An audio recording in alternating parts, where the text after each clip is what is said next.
let the guys work. Okay. So, hi everyone.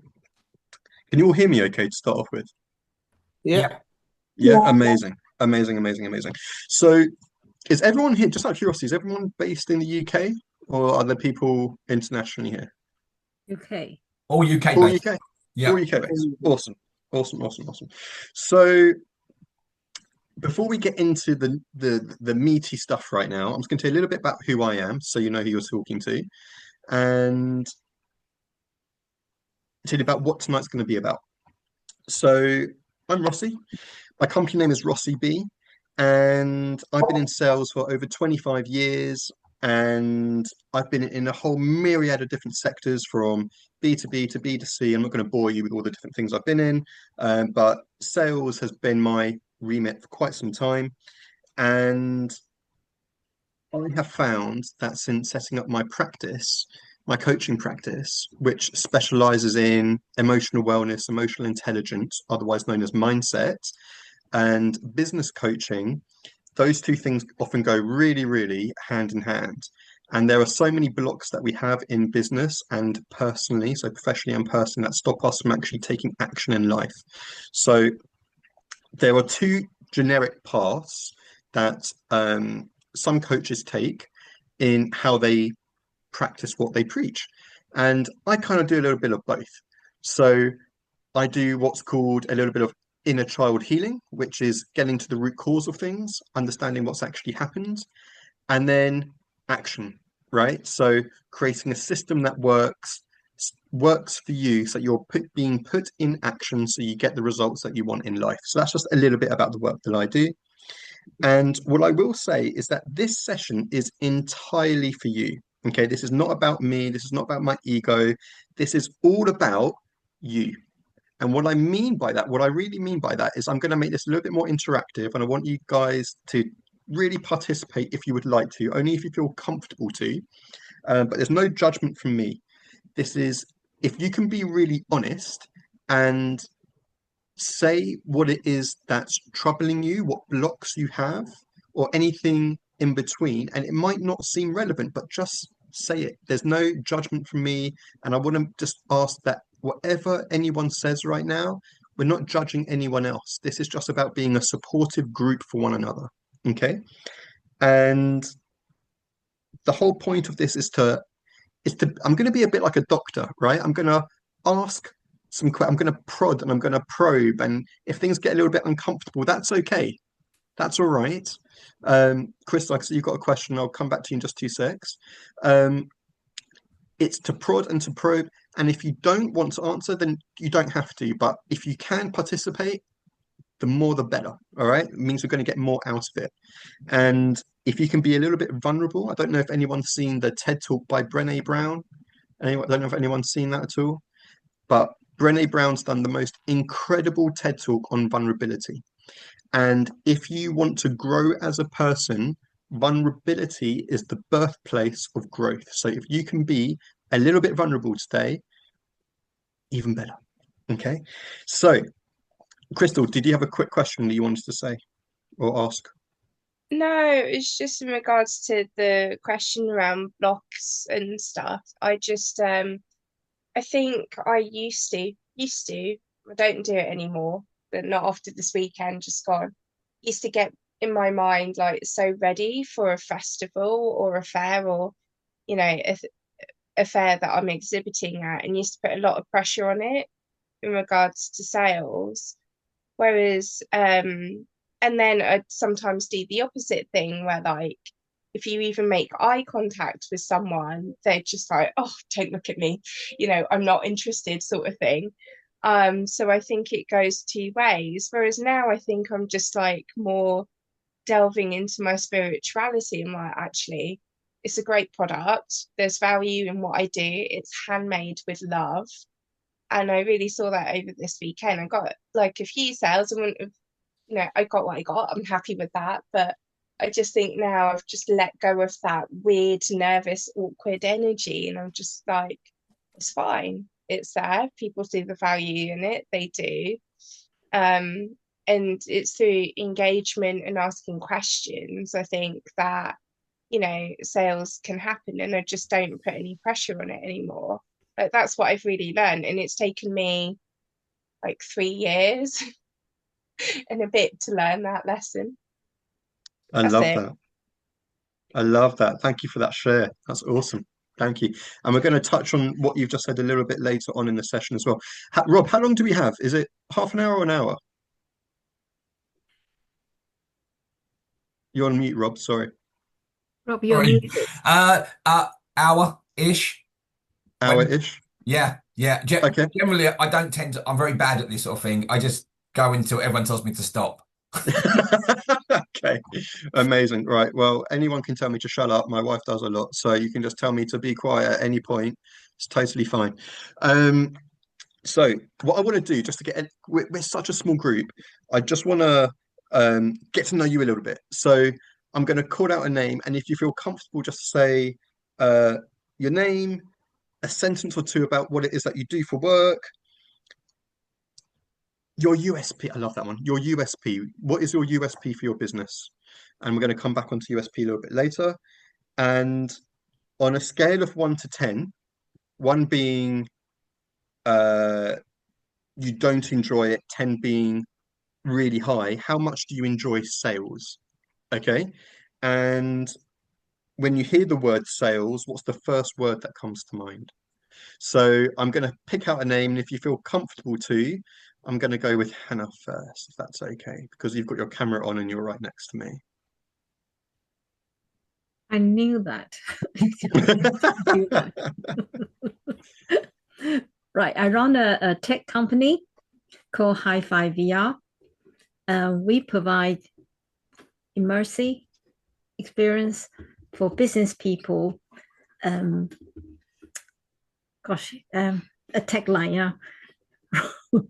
So we actually provide immersive experience, immersive tools for business to improve their sales.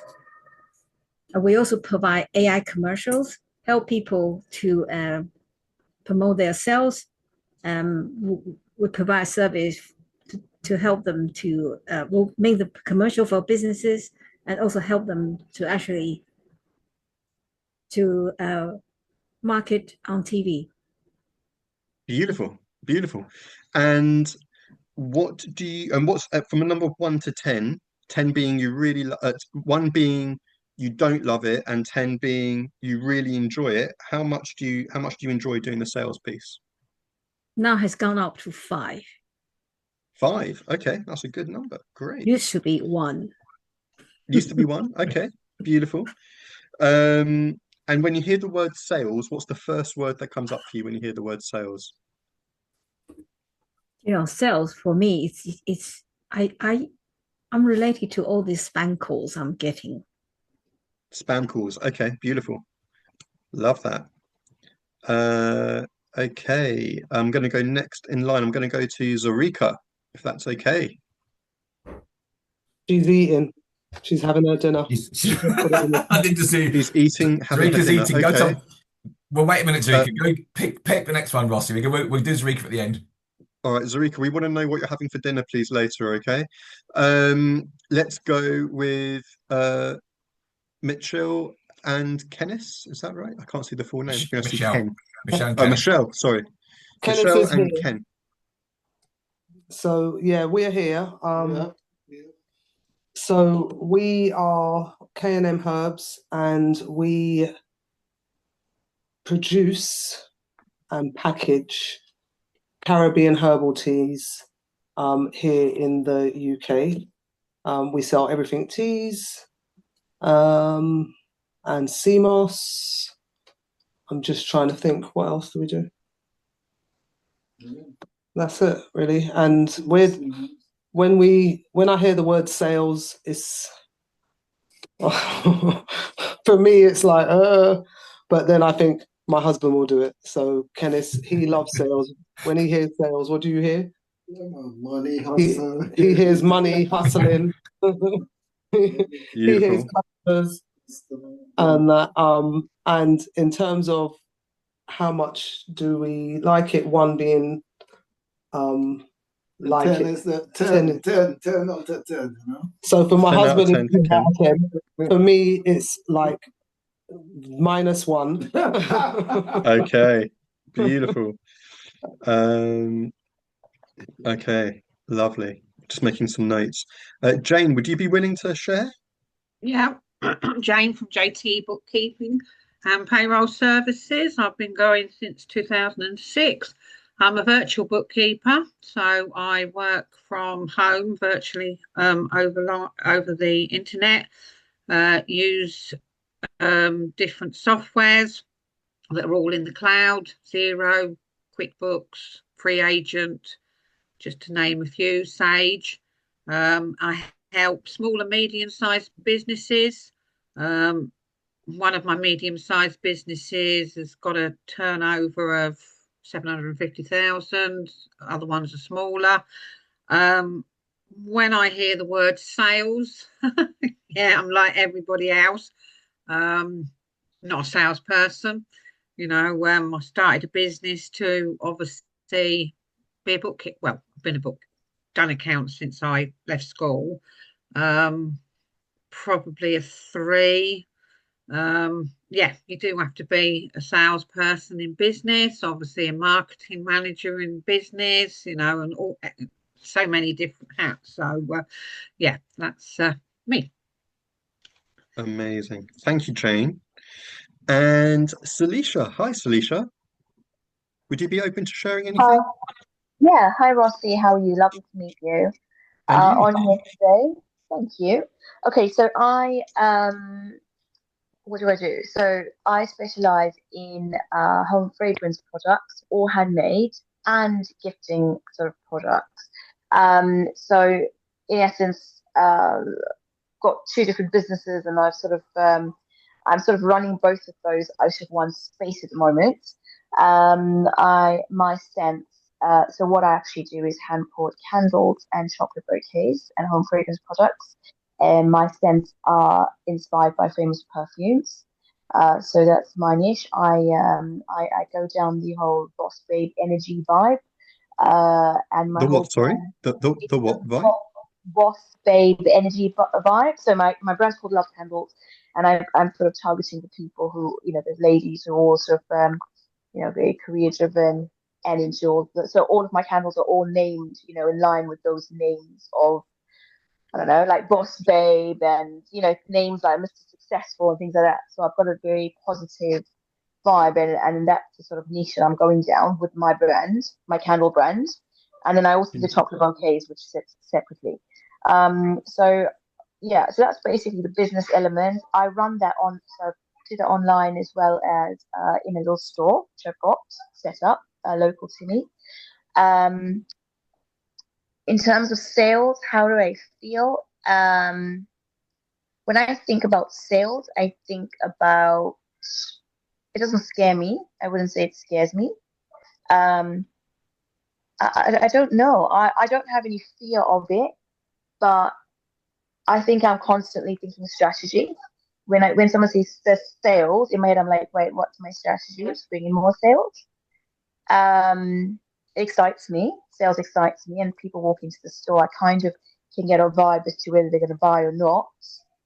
Um, am I there's a certain element of fear in terms of if I don't make how much I want to make, because obviously I've got these goals.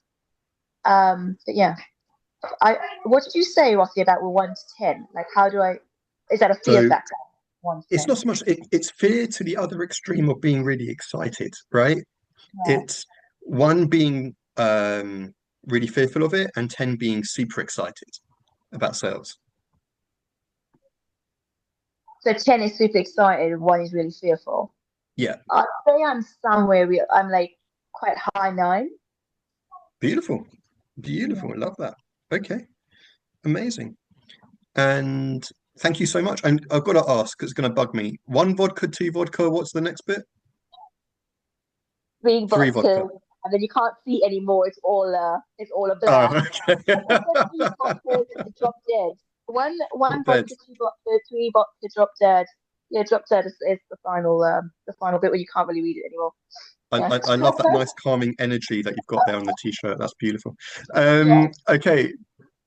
Is it Raihan? Is that right? Am I saying that right? Yeah, brilliantly. Yeah, it's like for those who haven't pronounced my name, it's Raihan, like rye bread and Han Solo combined. So Gorgeous. yeah. Yeah, so I am a fractional chief operating officer. I run multiple of my clients' businesses, different business functions for them, not every single one of them. It depends on what they really ought to delegate due to either lack of leadership or management abilities in particular functions. So I just take those on. It could be tied to being a general counsel. I'm a UK solicitor. It could be tied to taking care of their IT functions, either as tech or as software engineering. It could, yeah, there's a whole range, but yes, I just say I'm a CXO and I do stuff for my clients. And Beautiful. yeah, that's long story short, that's what I do. I also am an app developer and I have made some small business growth automation tools and things like that. Amazing. And a number 1 to 10 when you think about sales, how excited are you? I love sales. So I mean, I'm just going to put a 10 because to me, it's not, it's a mindset around sales and what is sales and is it trying to take money from people or is it serving people or is it something, is it this or that? And so, yeah, it's about being ethical. It's about making sure that when providing a service, we are providing something that's congruent. So I don't find sales icky at all because I know who I am and what I do when I do it. So it's fine. And Raihan has just done my whole session, so thank you very much. Job done. Thank you. Cheers, Raihan. So who have I missed out? Have I missed out? Oh, Chris. Chris, are you there? I'm here, yeah. Hi, Chris. How you doing? I'm all right, mate. How are you? I'm great, thank you. Tell me a little bit about you. So I do a number of things. So I've got, I would say two, I wouldn't say two jobs, but two self-employed jobs. So the first thing I do is I sell life, health, and business insurance to companies and individuals. The second job, I'll say job, I have is I offer card machines, terminals to companies as well, with no contracts and no hidden fees. As a self-employed, as a entrepreneur business, I'm building an AI music business. I'm very much into AI, and I'm also looking to build an AI subscription fitness business. So you're not busy. AI music business. That sounds good. And then numbers 1 to 10. How are you feeling about sales? I'm kind of on the point of like, I know. Again, a bit like Rayhan, I know what I can offer. So it's not, if people don't understand what I can offer and don't understand the value, it's down to them because I think it's mainly from the insurance side because I find myself over explaining and over caring for the client more than they do care about protecting their family. So I'm pretty much, I wouldn't say I love it, but I'm pretty much, I suppose, laid back to it, I suppose. Put a number on it. 6, 7. 6, 7. Beautiful. Okay. That's great. Thank you very much. Ruth, Ruth, I don't want to miss you out. Ruth, are you happy to share? Yeah. So are we just sharing, we're sharing about our business ideas? What it is that you're doing at the moment, work-wise, and how you Um, feel about sales? how do I feel about sales? Yeah, like a number one, like 1 being I hate sales, Oh, and 10 being really excited about it. 3. Okay. I'm not keen on sales. What do you do, Ruth? I'm an eyelash artist, technician. So at the minute I have a business where I'm applying eyelash extensions, and then I'm hoping to expand to doing like brows and semi-permanent makeup. Okay, Yeah. beautiful. Amazing. And Zarika, have we finished dinner, Zarika? Hello, thank you very much for being patient with me. It kind of my body My works pleasure. awkwardly. I can have 3 dinners, etc., etc. Anyhow, not to bother you. Well, I'm Zorika King, or if I pronounce it correctly in Serbia, as I supposed to be pronounce it, it is actually Zorica, but I got used to the English pronunciation. Anyhow, everybody calls me Zoe because it's easier, less of a mouthful.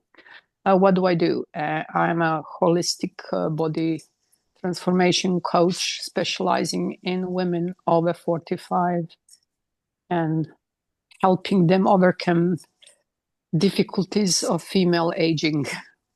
I employ kinesiology, Reiki, Tesla metamorphosis, and do extensive fitness programming, and with a dose of Krav Maga, which is self-defense if anybody's interested. I used to have... Did you say Krav Maga, did you say? Yes. Beautiful. I used to teach special units in Hong Kong. That's my little blah blah stuff. So don't upset her, Rossi. Anyhow. Well, listen, let me tell you, Zorika, I did Krav Maga for 10 years, so you know. Beautiful. Where did you do it? I worked for a security agency. Oh, excellent. Here you go, my bro. Shalom. Hi, Zoo. Anyhow, just to say, in Hong Kong, I had a successful company that provided fitness and self-defense, etc. And everybody was coming to me. I didn't advertise at all. So basically, my sales experience was zero. I used to pick clients and etc. etc. Now I got to UK, upgraded obviously to more energy and spiritual work and calm down. And obviously here I don't know anybody. I always hated sales, and now especially that my work is really focusing on well-being of person, health-wise. I mean, always a fitness and health and wellness, but now specifically emphasized, connected with kinesiology and energy work, etc., with fitness added to it. I always feel uncomfortable asking for money because I'm helping somebody heal. I understand, etc. I know what I'm qualified. I know what my service would provide to the person. Is obviously changing somebody's lives, maybe saving somebody's life, etc. But it always makes me feel uncomfortable. It's just like I'm more inclined to do a charity work, and I did a lot of things for free in my life. So that is the block. Also, I find entire admin, marketing, etc., an utter bore and pain. And delegating, and everybody was saying, oh, and if you don't like to delegate, you do say, but it costs money. So, you need to earn money to invest money to make anything. You have to, again, invest money. The money has to come from somewhere. Vicious circle. I think a lot of people there with me. So anyhow, my score for sales, I would say 1. Michelle almost got me to -1. It's okay, 1. So that would be me. Thank you for listening. Thank you for sharing. Thank you very much. Excellent. Rob, would you like to share? Yeah, I'd love to share. As I'll tell you this. Now, let's make it easy. I'm Rob. I'm a software and mobile app developer. Okay. And when it comes to sales, I'd put myself down at 11 because, as the group would tell you, I was born to talk. Yes, you are. I have no problem at all, Rossi, talking to anybody, any place, anywhere, for any reason, any excuse. Doesn't matter to me. Rob, I got a timer, Rob. Hannah witnessed it once, went to a show with Hannah, and Hannah witnessed me stand there and talk to maybe 35 to 40 people, one after the other. We got thrown out by the security in the end. I was still talking to people as the security were kicking me out of the building. Yeah. That's to me that's what sales is about. You've got to get into the person's psyche and find out what they want. And he said he's not salesy. I'm not salesy, Hannah. I'm chatty.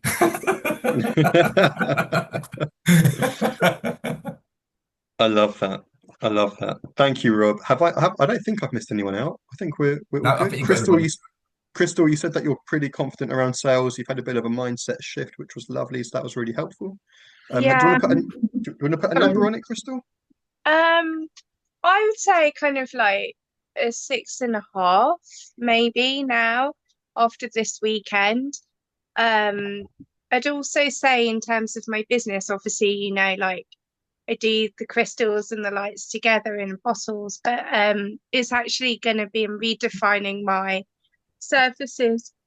So I'll be offering psychic and medium readings, Sarika, a bit of Reiki. I've now done Reiki level 1, looking to do Reiki level 2. And that will probably be entwined with a bit of with some messages as well and personal touches. And then at some point move into coaching. I don't know what the coaching looks like yet, but I'm sure I'll get there.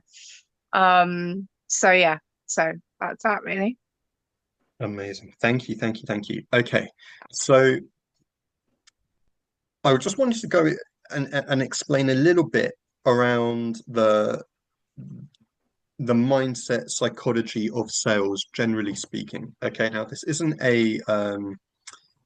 like a set in stone thing, but this is just oh, what am I doing here? I don't want to show my screen.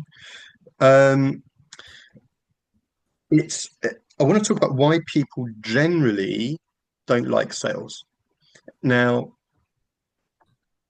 a lot of it comes down to fear, right? Fear is predominantly the reason why people don't like to put themselves out there. And that could come down to a number of different reasons. But if you had to categorize it into three things, it's called the core wounds. Okay.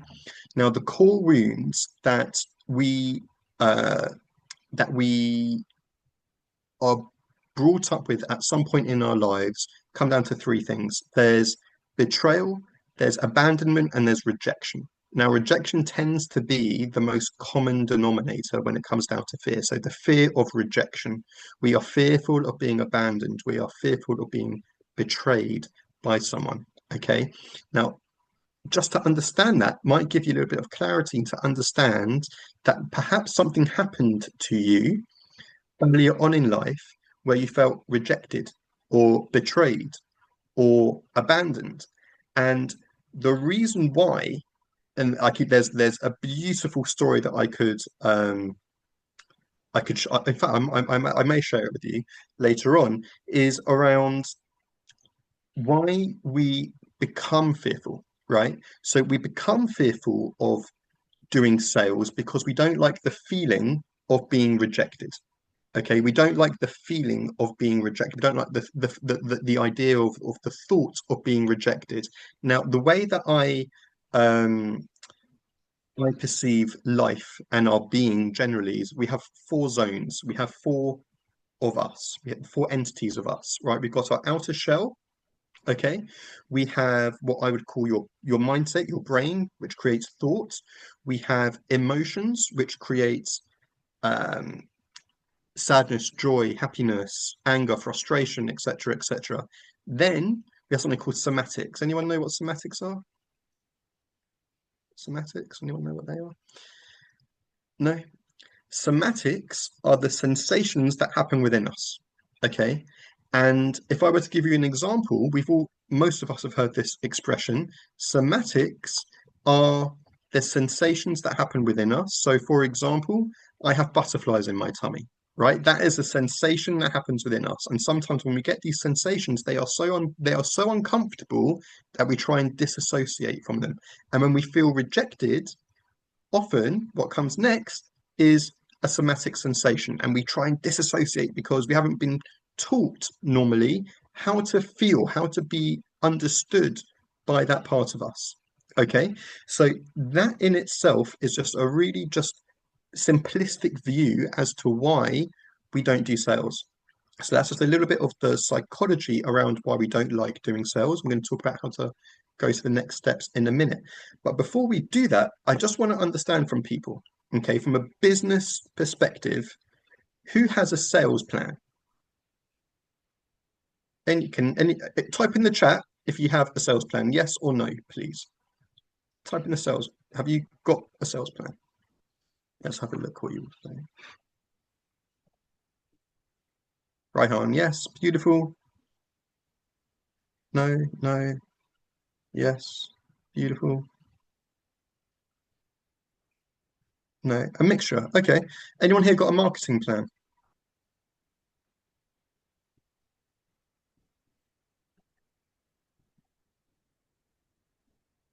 Okay. Yes, yes, no, yes. Okay, a little mixture there. Okay, that's great. So for me, I use working at the moment. Beautiful. So for me, every single day, I refer back to my sales and marketing plan every single day. Because to me, that is my foundation to what is going to achieve the goals that I want to achieve, right? So for me, I know that by the end of this year, I need to hit another X amount of revenue, right? I know that number, right? If I were to say to you, not what you want, but your goal, how much is left? How much more do you need to achieve? Does anyone know off the top of their head? Type yes if you know what that answer is. Do you know what number you need to hit? Yes, yes, beautiful. No, yes, yes, yes. Amazing, amazing, beautiful. So if we know these numbers, this is what's driving us. Data gives us power, and with that power, we can then transform all of this into energy moving forward. Okay. Now, I think if who I'm going to ask, does anyone want to be a little guinea pig for me?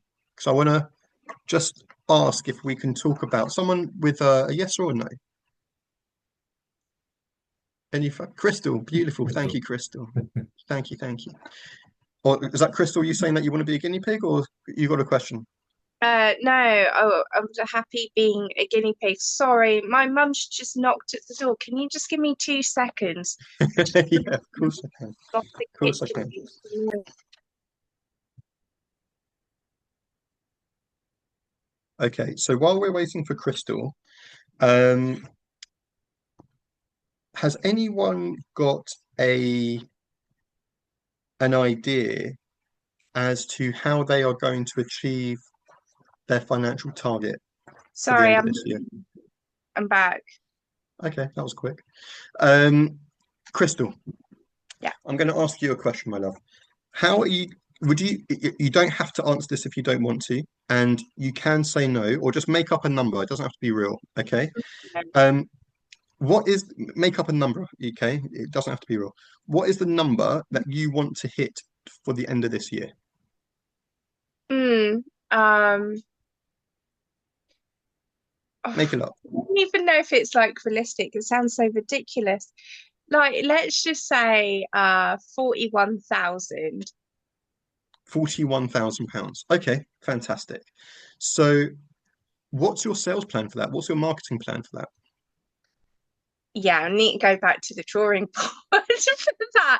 But I'm currently working with my coach, so I'll be bringing out more services and things like that. And with Rob, Rob does my marketing, so we would work on a plan together. But I'm currently doing the work, so yeah, there isn't a plan yet, but I'm getting the plan together. Okay, cool. So in terms of plans, because I think the plan is the bedrock of a solid business. I do my plan at the beginning of December for the following year. Okay, so that you know what you're going to be leading into for the next year. And a plan isn't set in stone. Okay, so a plan can be updated like a forecast can every quarter, right? And then you update it as and when you need to. And I would highly recommend that everyone gets really on top of their sales and marketing plans. So you know exactly what you're going to be doing, how you're going to market your business, how you're going to put yourself out there, and how you are going to sell. Okay, that is number one.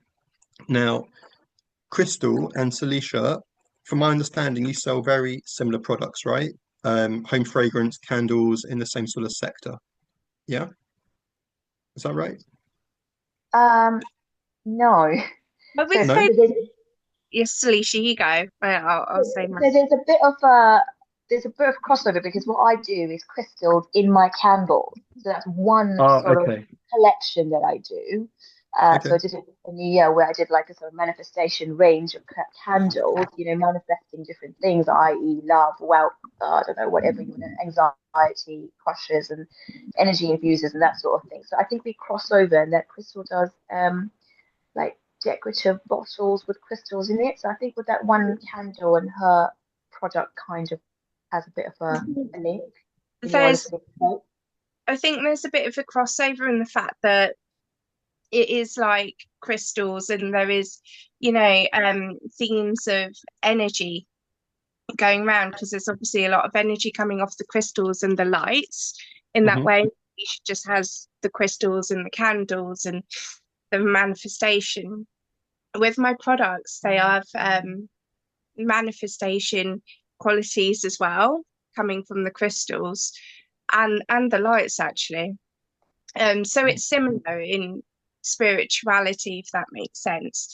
But as products go, Celicia's is more of a fragrant product. It's beautiful products she has. And mine are more of a, well, I guess in some ways you could say that it sets the mood, the atmosphere to relax. So I'd answer that question as yes and no, but they are a bit different as well. Do you see what I mean? There's a definite link. Yeah, there's a definite link, but they're kind of different but similar in essence. Yeah. Cool. Thank you for the clarity. It's the light, isn't it? It's the whole light element that links us back. Yeah. And the crystals. Yeah. So thank you for the clarity on that. Now, I'm gonna talk about something that I think could be a bit of a game changer for everyone in the room right now. Okay, and it's a word that most people turn their nose up to, but it can be a game changer if you want it to be, and that is sales scripts. Okay, now when I say sales scripts, I'm not talking about you reading from a book and has to be word for word. That's not what I'm talking about. We all have a sales script in what we do. All a sales script means, all it means is words next to each other that make sense.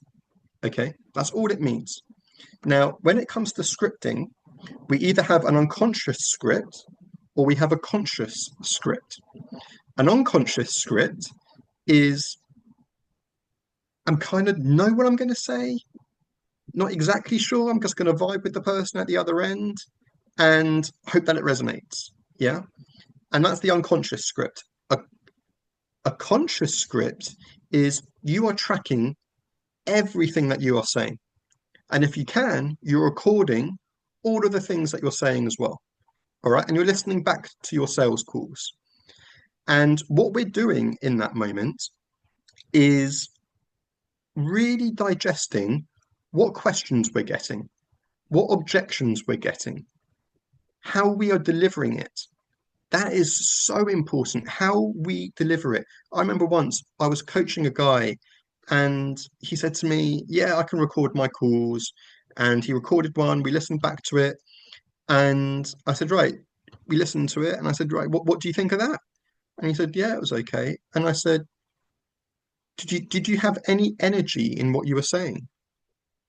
And he spoke like this, and my spreadsheet says this, and the program does this. And he said, oh, yeah, you're right. I did sound a bit flat, didn't I? I said, a bit. I'm not trying to shame you, but like, where's the excitement, right? You're trying to get people excited about the product that you want to sell right now. If you're not excited about it, how are they going to be excited about it? So how we deliver something, the tone, the voice, the hand gestures, the smile on your face, it all comes across at the other end of the phone. Okay. So how we deliver what we are saying is vitally important, but what we are saying is just as important as well. So when we are talking about objection handling, and for example, Rob is forgive me, Rob, I haven't got my notes, an AI developer, right? Is that what software AI? I do AI as well. Yeah. Yeah, software AI developer, right? He's got a product, he's got a service that he's selling right now, right? So when he's selling a product, if he's delivering something and he knows unconsciously what he's going to say, for me, I've got my sales script. I've got 24 scripts that I've got that I've recorded. And what I'm doing with that is I'm saying, what am I saying in these calls? What questions are they asking me? How am I delivering it? And just by understanding what I'm saying and how I'm saying it, and also you can have a question that's said to you, and you could have 3 or 4 different responses as well. And you may, for example, if you've got a big corporate that you're speaking to that likes specifics, then you may have a specific objection handling rebuttal that you want to give them. If it's someone quite informal who's not techie, you're not going to go down that route. So it's understanding that for each objection that you get or any question that you get, it's an opportunity. The way that I look at every objection is a chance for deeper connection. It's a chance for deeper connection with the other person. So when they are engaging with you and asking you questions, what they're really saying is, the way I perceive it anyway, is I really like what you're doing here. I want to understand more. I really want to understand more about what you're saying. So tell me more. That's one thing there, Ross. What I would say is one of the things I learned, especially about sales on the telephone, is stand up and walk around. Don't sit down when you're talking to somebody. Because if you're sitting down, you get into more of a relaxed mode. You can't be passionate if you're sitting down. When you stand, my wife said to me that I don't walk much. So she got me a smartwatch and it said I was doing 12,000 steps a day. She said that was impossible. I walk backwards and forwards that much. Well, I'm talking, literally, I crank up miles. But it comes out in your voice when you're walking around as well. 1,000%. I've got a standing desk. So normally when I'm doing long presentations for a couple of hours, I'm moving about, just walking about when I'm talking. It just gets my energy flowing. And I remember I used to do telesales when I was 16 years old, one of the worst jobs in my life. And they said, smile when you dial. Smile when you speak, it's a completely different energy. Completely different energy. The other thing that I would suggest that people do, regardless if it's a product or service, is you work out what I would call your sales processes, otherwise known as a sales mountain. Okay, what is your sales mountain from the start of the mountain, from the bottom, going all the way to the top? What is your process? And that process should be exactly the same for every interaction you have with someone. And sometimes when you get to a split in the road, in the mountain, if someone says no, I don't take no as a no, I say no as a not yet. So a not yet could look like, okay, what do I do next? And it could be another journey up that path, right? So understanding that, from getting that lead into your inbox, what do you do? Do you call them? Do you email them? Do you text them? Do you voice note them? And how many times do you do it? Be really specific. And then once you've got them in, you've got a conversation with them, you're having the one-to-one with them, whether it's face-to-face or online or whatever. What's the next thing? Right, what's the end goal of it? So I've got that one-to-one with them. I've got that meeting with them. What do I want to get out of this? So for me, has anyone seen the Simon Sinek Why talk? Anyone seen that? No? Raihan, you have? Yeah? Okay, so I'm going to send you guys after this 2 videos to watch. So Simon Sinek, just so you know, is a world-class leader, speaker, coach, all around leadership, business coaching, and he talks about your why.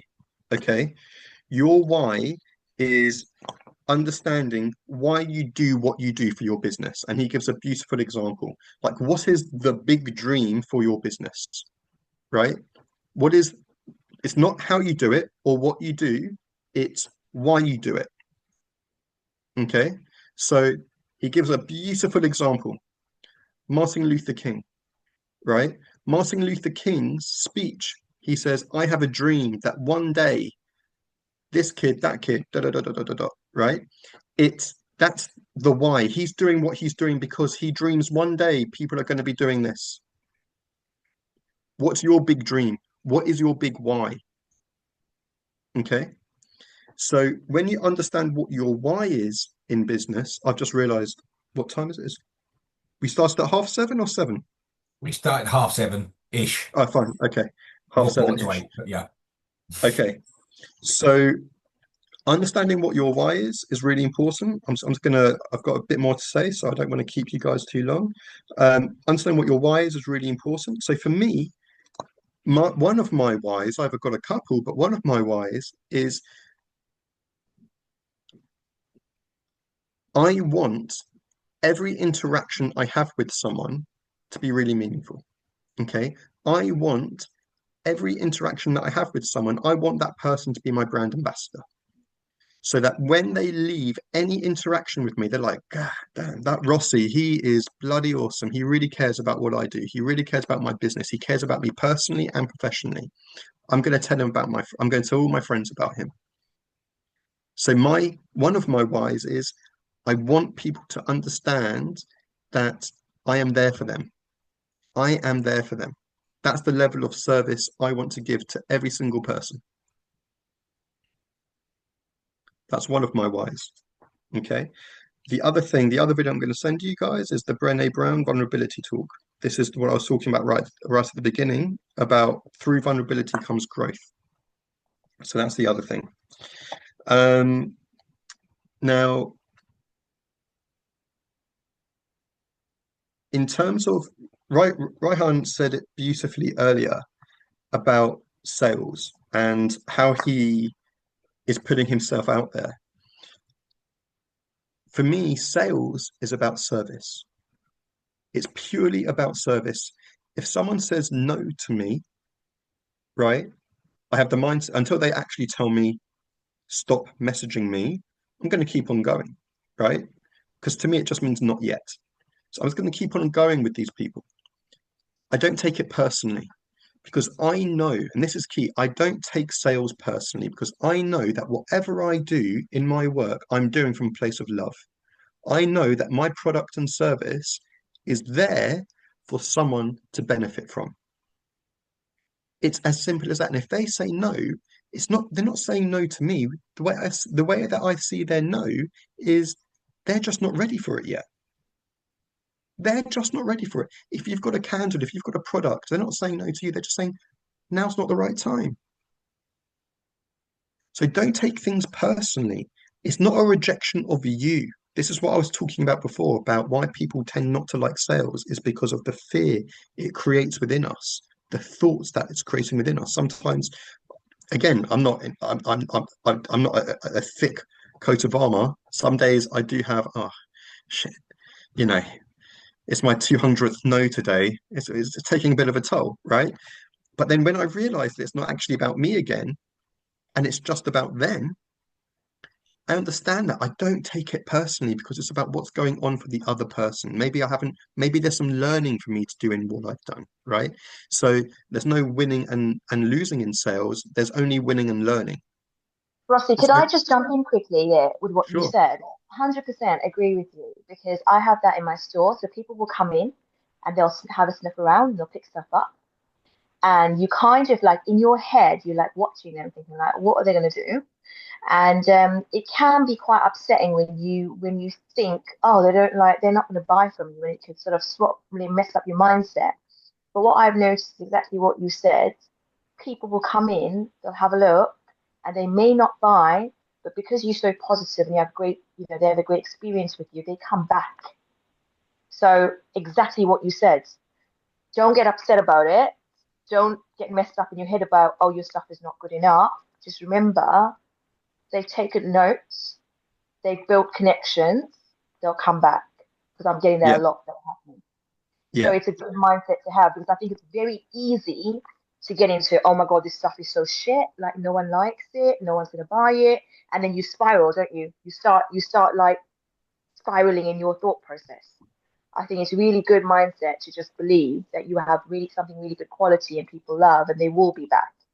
So just stay high energy with people when you come into contact with them, because exactly what you said, they do come back, and I've seen it time and time again. Beautiful. Thank you, Felicia. And I'm gonna just add on something that you've just said, but two things actually you've just said. So the service that we deliver, they might come back, right? Anyone heard of Robert Herjavec? He's on Shark Tank. I love the guy, Canadian guy. If you don't like Shark Tank, we're never going to be friends. Shark Tank's awesome. So he says this. He says, good salespeople sell features. Good salespeople sell features. Great salespeople sell outcomes. And truly great salespeople sell the emotional impact of how they feel once they leave you. And for me, the way that I've generated millions in sales over the years, right, is not by hard selling. It's purely by the relationships I built with people. I've never been, oh, come on, 2 for 1, da da da da, or that type of thing. It's purely been about, of course, I would tell them if there was a special offer on, right? But I'm just saying it's never been that kind of like sleazy in the market type of sales type thing, right? It's been purely relationship-based sales.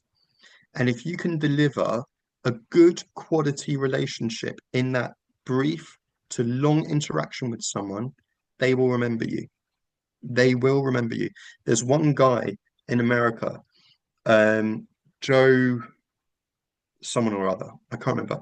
He worked in the trade. He changed career, I think when he was 55 years old. He went into second-hand car sales. Okay. 55, I believe he was. He's in the Guinness Book of World Records for the most cars sold. Right? This was back in like the 70s. No one's been able to beat him. He has sold over 12,000, specifically, I believe it's 12,001 cars in his 15 or 20-year tenure. And he's written a book about it, all about relationship-based sales. He got to know every single person he interacted with. He had the most amazing follow-up technique. Follow-up is so important with relationship-based selling. So one of the things he did, every time someone came through his doors, he took down their name and their date of birth. And every single year, at least once, he sent them a birthday card or just a thinking of you card. Joe, the car sales guy. And the amount of referrals that guy got, it was incredible. Anyone can do this. Anyone can do something as simple as that. Send a birthday card. It's a beautiful thing to be able to do. The other thing that Salisha touched on, Rossi, which... can I just add quickly? So I do that. So a customer comes into the shop and I literally write their name and I write a little story about it. So it's like Lisa with the brown cockapoo that doesn't talk to her daughter. So when Lisa comes back into my store, in my head, I'm like, yeah, I know Lisa because I've written a little story about her when she did come in. Oh, and she bought Boss Babe, so she likes the Bell by Lancome. So in my head, I'm like, hi, Lisa, how are you? What perfume are you wearing? And she loves it. She's just like, oh my God. Like, I think it's definitely the connection. Yeah, 100%. So I'm writing little stories so I can remember all my customers. And there's some that I don't know the names of and keep coming back because I call them like the couple that kiss all the time. Every time they come to the shop, they're always kissing. I was like, oh God, it's so awkward to ask them what their names are. But like the kissy couple. Anyway, she come in the other day and she said, oh, my other half wants, 1 million, handle 1 million. Can you get it done for me? And I was like, yeah, no worries. I didn't call them yet, but I'll get them sorted. And I said, I don't know what your names are, but I call you all the kissy couple because you always come in and you always all over each other. And she loved it. And she was like, oh my God, I love that. Like, I love that we've got like a little name in your store. But yeah, the connection thing is just insane. But then she then told me her name. Now I've got their names. So they're not the kissy couple anymore. But yeah, no, that's I love that you had the kahunas to be able to say, I call you the kissy couple. Yeah. I personally don't think I'd say that. I love that you did. I think that's brilliant. Right? I think that's fantastic. She loved it. She absolutely loved it. Also, can I just say, so I used to work for Coutts Bank and Thomas Coutts did exactly that. And that's how we built the bank. He would literally go and speak to everybody and write stories about all the people. And that was how they referred him to other people. And he grew the bank. So that goes back to Thomas Coutts as well, who started Coutts Bank. So there's a bit of history about that connection story. Yeah, it does work. Amazing. I love that. The other thing I wanted to say is, so I just saw a little thing flash up, is around the mindset. Salisha touched on it before as well, is that sometimes we get this story that comes in our heads and it gets us down when we don't get the answers that we always necessarily want. Yeah. And the mind is a beautiful, beautiful thing. The mind is a beautiful, beautiful thing. The thing about the mind, though, and I don't know if you know this, has anyone ever had a thought where it felt so real that it has made you really sad, or it's got you really upset, and it's just completely taken you out of your area, right? And you just like you just gone into the thought, you've gone into the thought, gone into the thought, and it's just taken you away. And anyone else with me on this? Anyone else been in a thought where it's just taken you away? Yeah. So what's really interesting about the mind is the mind does not know the difference between reality and thought. Okay. I'm just going to repeat that one more time. The mind does not know the difference between reality and thought. So to the mind, everything is real. Everything is real. And the mind does some amazing, amazing things to try and protect us from feeling hurt or pain. And sometimes what the mind does, it says, I got rejected from a sale. That was really uncomfortable. So I'm going to protect you from feeling that pain and uncomfortableness. And I'm going to label this and judge this as not a safe thing to do. So we're going to label it and judge it and say, I'm not going to do this anymore. What we actually need to do is tell the mind and actually speak to it, not in a patronizing way, like a little child, but speak to it with love and compassion and a bit of empathy and say to your mind, do you know what? That feeling was uncomfortable. But do you know what? I'm a grown-up. I'm an adult. I can take a little bit of uncomfortableness. And I know that the more I do this, the more reps I get in. It's like building a muscle, going to the gym. The more times I keep on putting myself out there, the stronger, the more resilient, the more emotional resilience I am going to get. And you can start letting your guard down, mind. Or what I actually call the mind sometimes is the protector, right? The protector. It's trying to protect us from not feeling any pain or discomfort. But actually, the mind is creating the bad thoughts of how uncomfortable it can be. So in order for the mind to create these bad thoughts, we're actually already feeling it. So it's kind of like a vicious loop. So what we actually need to do is just say to someone, I can do this, I can sell, and I can learn from it. And what we have to realize is that the mind is a really active muscle. Anyone have any idea how many thoughts we have a day? Go on, type in the chat. No one go on Google quickly and type in the answer. No, just give me a rough idea of how many thoughts you think we have a day. Sorry, how many what? How many thoughts you think we have a day? Okay.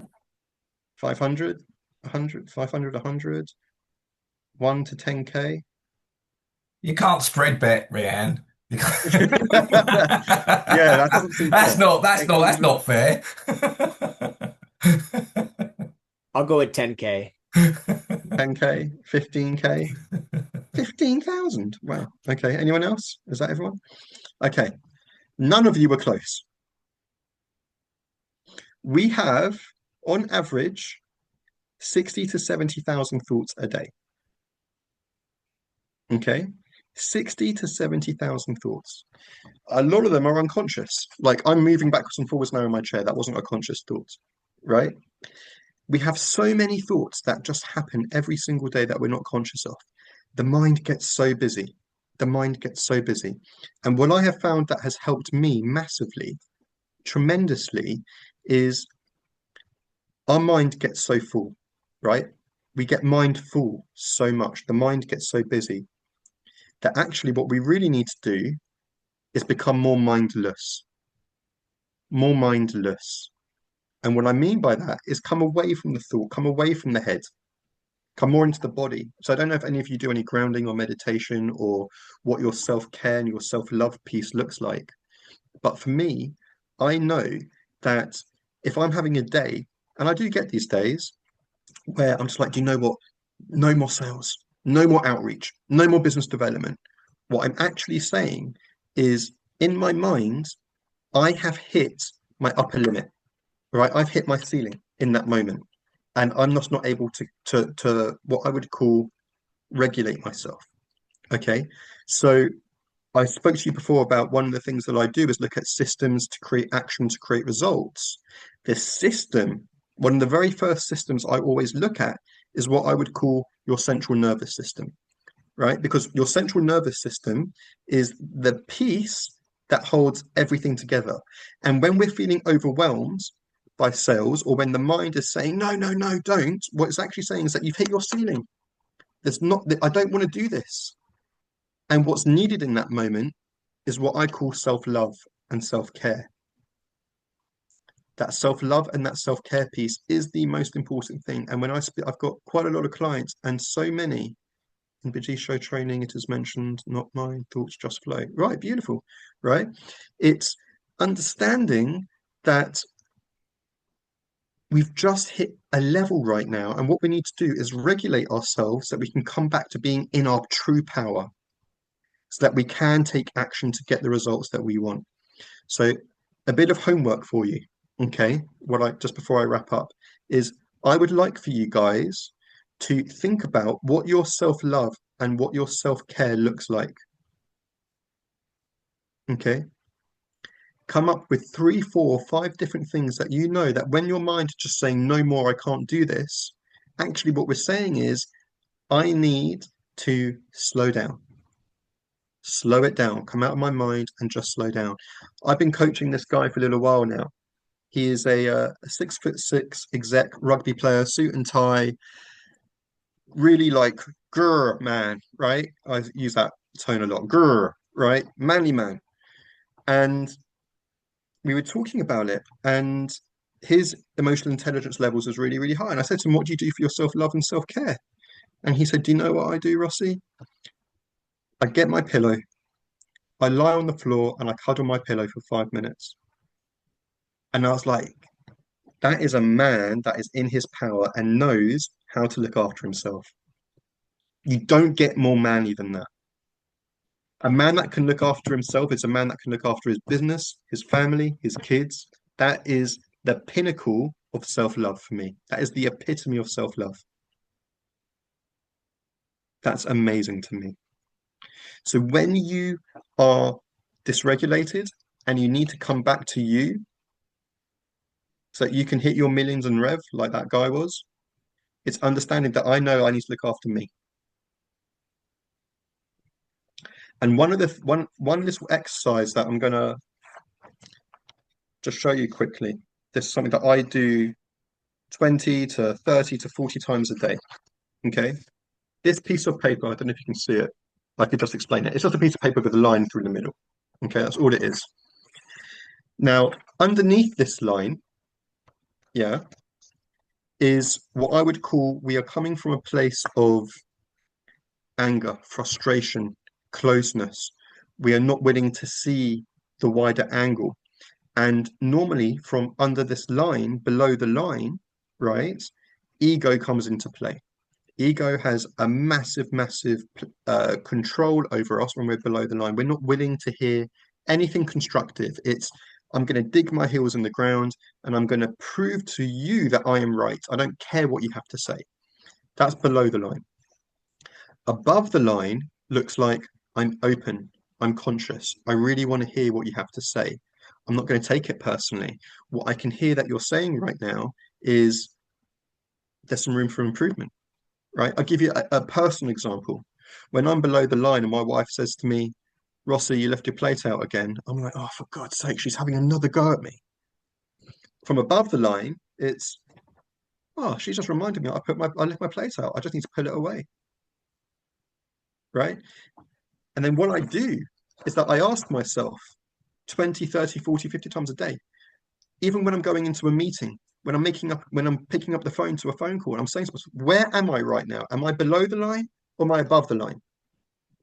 Where am I? It's a locating yourself exercise. And if I am below the line, that's when I say to myself, what do I need to do to get myself above the line before I go into that meeting?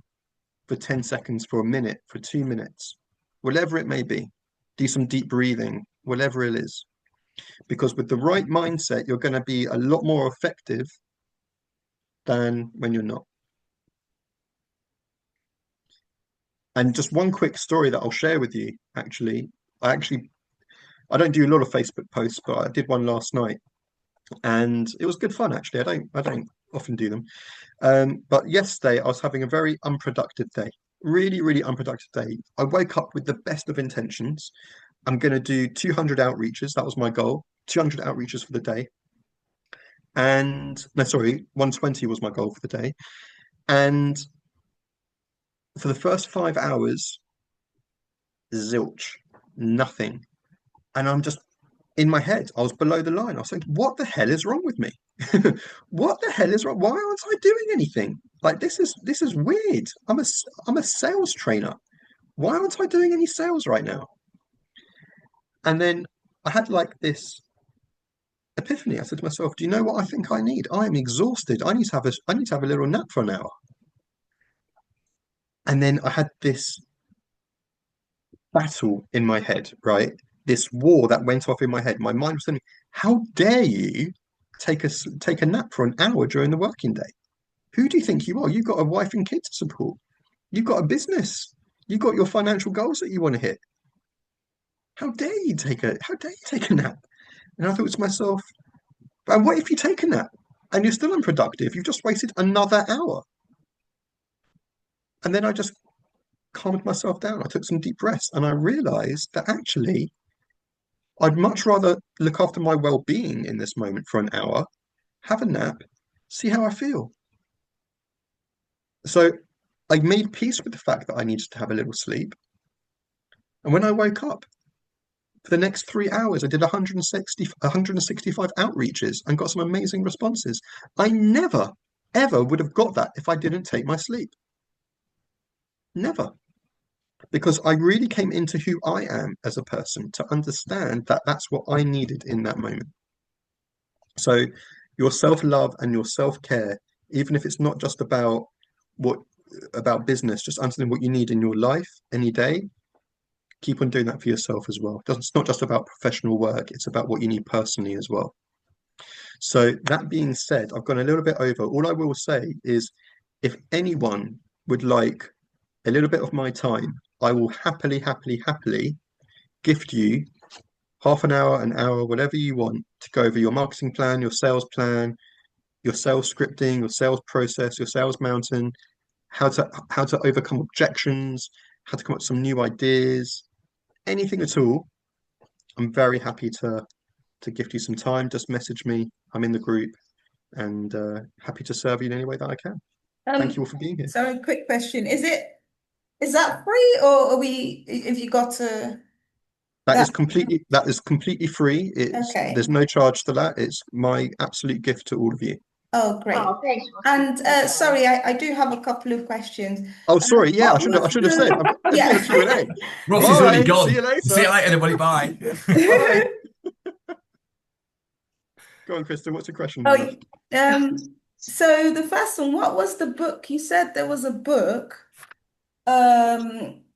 by the bloke that hit did the most sales and he's in the Guinness Book of Records. So I was just wondering what his name was. I will remember it and message you in the group. Okay, sure. And in terms of you said you usually reach out to 200 people a day. Is that usually cold calling then? Like, what do you think is the best method, or email? And do you think it is necessary to reach out as opposed to have people come to you? So like inbound or outbound marketing. What do you think is the most effective? Because obviously content marketing is quite popular at the minute, to just put out content and sort of hope people will approach you. But do you think it's necessary in your marketing strategy to have some sort of outbound strategy? So what I'm hearing you say, Crystal, is It's Ruth. It's Ruth. That's Ruth. Oh, sorry. You can't Sorry, see your Ruth. light, Ruth, right now. Yes, that's Ruth. Yeah, no, so So Ruth, what I'm hearing you say right now is I'm doing the marketing piece. Is it necessary for me to do any outbound sales? is what I'm hearing you say. Exactly, as opposed to because I mean I do a lot of content marketing with social media, but I don't really find that, highly effective, like on Okay. Instagram and that sort of thing. So I Yeah. would say for most businesses, unless you're very, very lucky and your marketing is bringing you enough leads, Mm. um, you need to be doing sales as well as the marketing piece. You can't just rely on one. You need to be doing more than just putting out some content, Yeah. right? Okay. Unless you're Cardone or Tony Robbins, that kind of thing, right? Mm. And even Tony, I don't know if you know Tony Robbins, he's one of the best coaches out there in the world. He has a Yeah. whole team of people selling for him, right? Mm-hmm. My coach was trained by Tony Robbins, and he and that's where I got all my training from. Is my training was through Eric, through Tony, and then through someone else. But you have to be doing the sales outreach, because if you're just relying on the marketing and you're even saying, Ruth, that you're not getting much out of it, Mm. um, if you do what you've always done, you'll always get what you've always got. Mm. Mm. And you need to be looking at, right, how can we diversify this? So if you've got a marketing plan and you're not yielding the results that you want to get, fine, revisit the marketing plan. But still, you need to be doing, in my eyes, you need to be doing the sales as well. Yeah. Okay. And in answer to your question, is emails the best way of doing it, or is phone calls the best way of doing it? I would say have fun with it. Yeah. I Have mean, fun with it. at See the see what see minute, see what works yeah. best for you. Do you spend half your time when you do your outreach? Spend half your time doing emails, and then do half your time doing phone calls, and see which Yeah. one works best for you. I Okay. would always say, personally, phone calls is the best. Voice notes is next, then emails, and then text. Okay. There's a question, Ruth, and that sounds odd for all of you guys. Is that do you actually wear t-shirts with your branding on it? No. I'll tell you why, okay? Because if you're a local business, every time you walk out of your house, you're a walking billboard. That sounds odd, okay? But when I did my first company, we had a product called a D-Skin, and I wore a D-Skin t-shirt, a D-Skin hat for 4 years. And people would say to me, "What's a D-Skin?" And I would tell them what it was. Okay, but if you've got a local business and you're going to work or you're walking along, remember there's people walking behind you, people standing in front of you. I was once in a Starbucks in a petrol station, and one of the guys we know who's a racing driver got sent a photograph of my back because it had his web address on it. Mm. So it's a very cheap way to do some additional marketing. If you're going to wear a top anyway, just put your words on it. Tell them what you do. Sometimes it's the simple things as well you can do, isn't it, Rossi? We're looking for the silver bullet when sometimes there's things that are right in front of us that we can do that aren't too hard to do. Absolutely, I love that, Rob. And honestly, I've literally got that on my gym t-shirts. I just got some very nice gym t-shirts which says Rossi B Life Coaching for Men.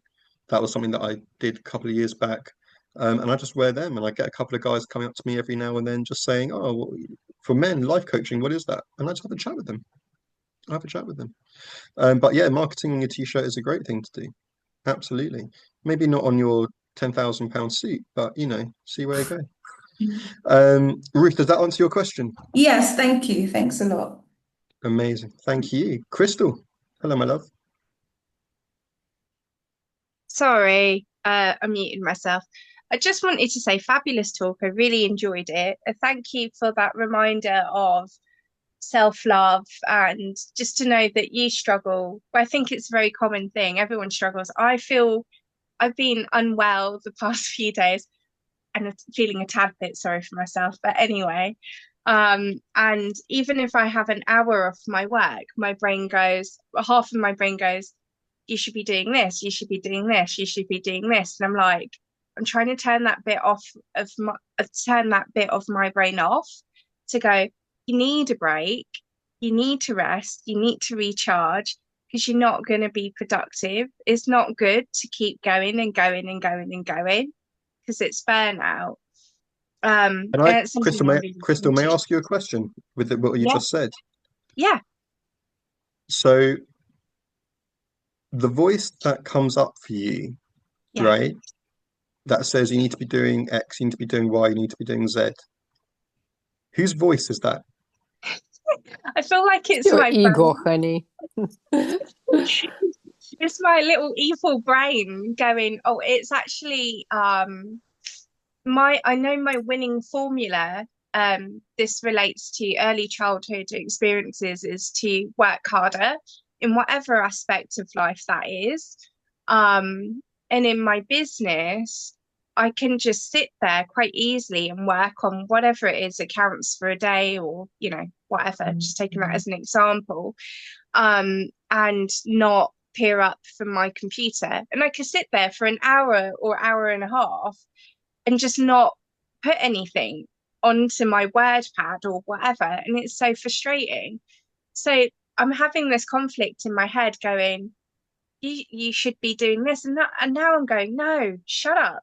I need to rest. And if I take an hour off to watch Come Dine With Me at 4 o'clock, which I absolutely love on Channel 4, it's like, that's what I need. And I think I do put a lot of pressure on myself to perform and to do well. But actually, when there's a balance and it's like looking after you, looking after yourself, whether that looks like, magnesium salt baths or somatic exercises or meditation or breath work.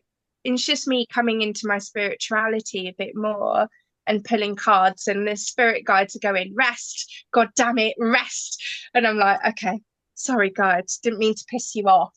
But, I think I'm trying to embrace that part of me now. And that exercise, because sorry, I don't know what happened to my Zoom, it like half cut off, but being above the line and being below the line is so true in your outlook of how you look at things. Like, and that example with the dish is like, it's so easy to go to that place and go, oh, they're just criticizing me again. And it's like, no, it's just a reminder. Like, stop it. Stop it, brain. Stop it. So it's just really humbling to hear that. And I'm just trying to incorporate a bit more balance, I think, into my life, really. And know that I haven't got to be working at 90% all the time, because it's not sustainable.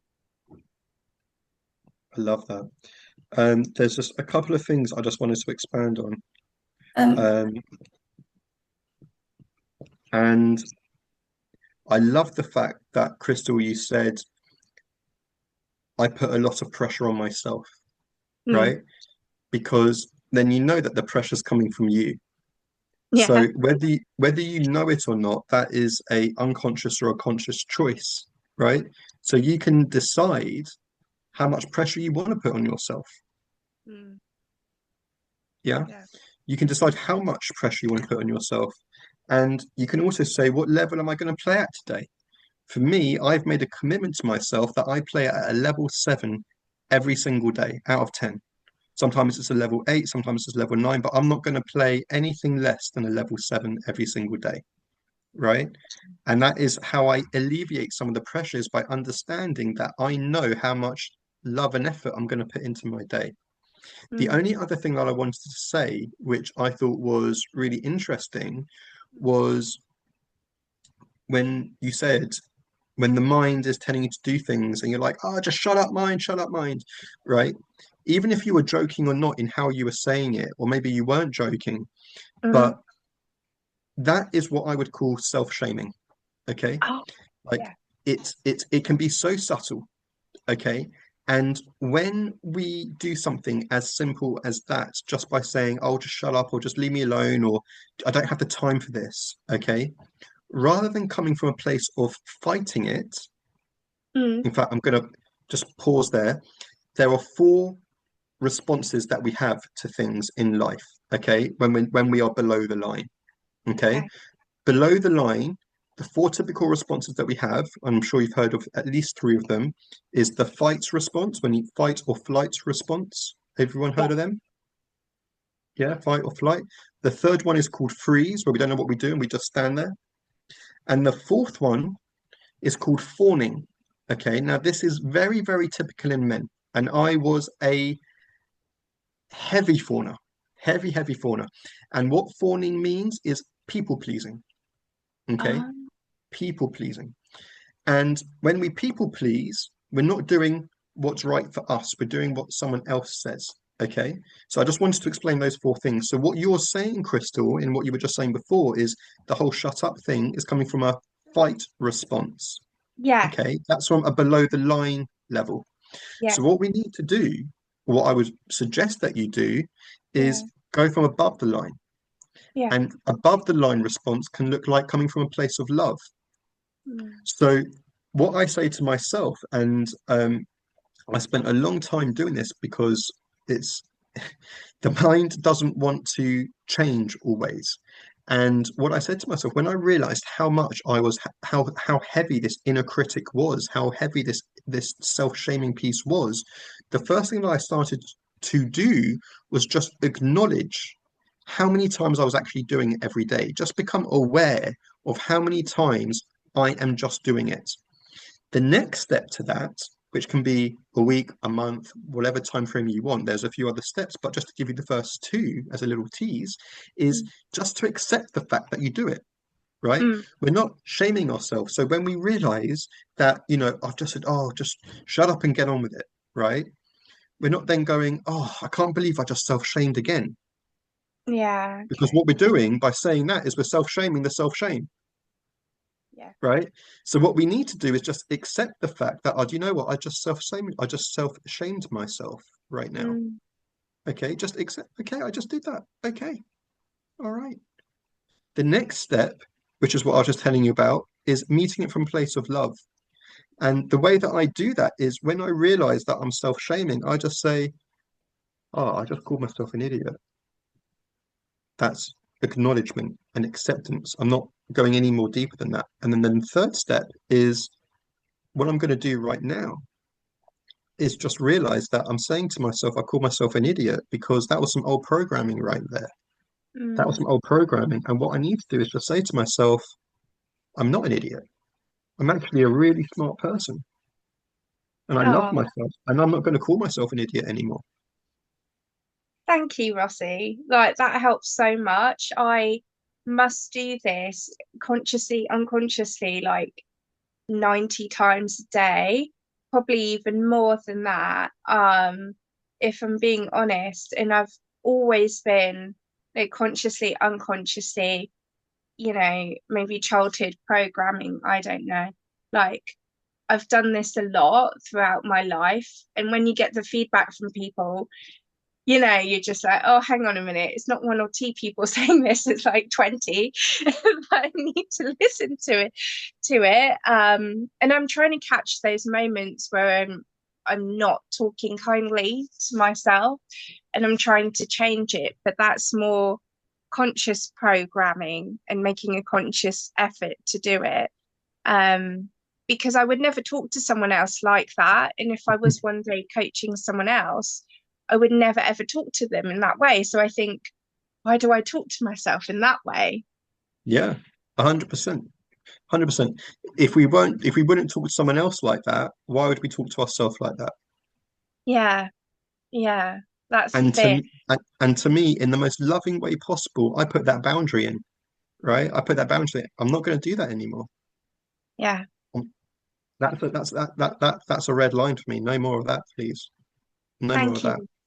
Thank you. That's very helpful. Crystal, Crystal, when you think about yourself, think real, okay? I just had a quick question.